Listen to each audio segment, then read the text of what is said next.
Hello everybody and welcome back. Today I'm going to be reviewing my Fujifilm XF 14mm f2.8 prime lens. Generally speaking, Fujifilm wide-angle lens arsenal is pretty impressive, and right now there's quite a bit of competition in there. First comes the mighty 16mm f1.4 and its younger brother 2.8 version, followed by equally impressive zooms Fujinon 10-24 f4 and widest member of the team 8-16mm f2.8. So how does 14mm stack up against such a steep competition, and why would you ever consider buying it? When it comes to build quality, this little thing does not fall behind any other upper echelon Fujifilm glass. The lens is pretty light, weighs approximately 300 grams, it's sturdy, made out of metal, something you will expect to get from Fuji for $800 US. Regardless what X-series camera you use, I guarantee the lens will fit on it exceptionally well. The aperture ring, in my opinion, operates absolutely perfectly, with that ideal amount of resistance. I can only wish all my other Fujifilm primes are built this way. 14-2.8 is one of 3 Fujinon primes equipped with so-called clutch ring. This is yet another exceptional feature that I really love to use. By pulling the zoom ring, lens goes into manual focusing, which is quite helpful, especially if you want to jump quickly back and forth between 2 focusing modes. Speaking of autofocus, the lens focuses quickly and accurately. In fact, it's a bit faster than my 23mm 1.4 prime. The autofocusing motor is silent, which makes this lens totally acceptable for any video work or production. The original lens hood is just okay. Maybe it does look and feel a bit cheap and flimsy, but to be honest, I never mounted on my lens, so don't ask me if it works or not. This Fujinon is equivalent to 21mm in full frame world.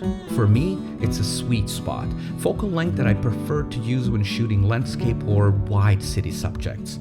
I try to stay away from anything wider than that due to possible issues with distortion and flaring. This is one of the reasons why Zeiss Distagon 21mm f2.8 is my all-time favorite wide-angle lens.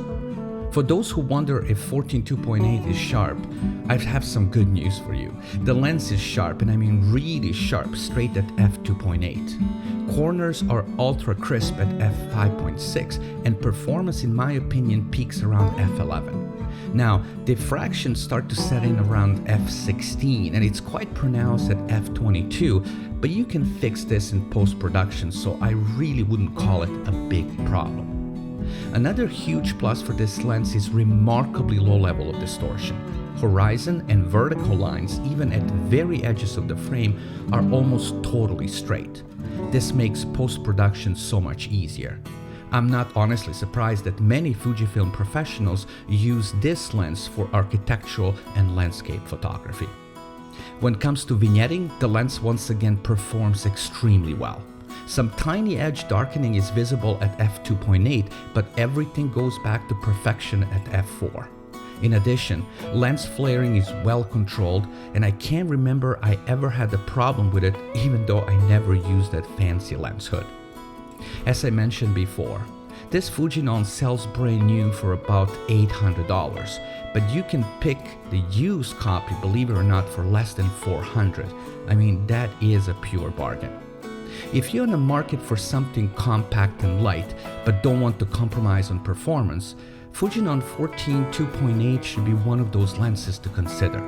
I'm really happy with mine, and I doubt I will part with it anytime soon. Let's not forget that filters are also way smaller and cheaper in comparison to sizes and cost you'll face if you pick up, for example, 10-24 f4 or the mother 8-16 f2.8. In my opinion, this is the most underrated Fuji prime lens. Many will compare it to 16 f1.4, which I own by the way, but I believe there is a big difference between these two. 2mm wider focal length on wide-angle lens makes a huge difference. Although I love my 16 1.4, for me this one is more suitable for landscape or general travel photography. Anyway, that will be pretty much it, guys. I'm gonna wrap things up here. I hope you enjoyed the video and found it somewhat informative. If you have any question or comment, please leave it down in the comment section and I will do my best to respond quickly as possible.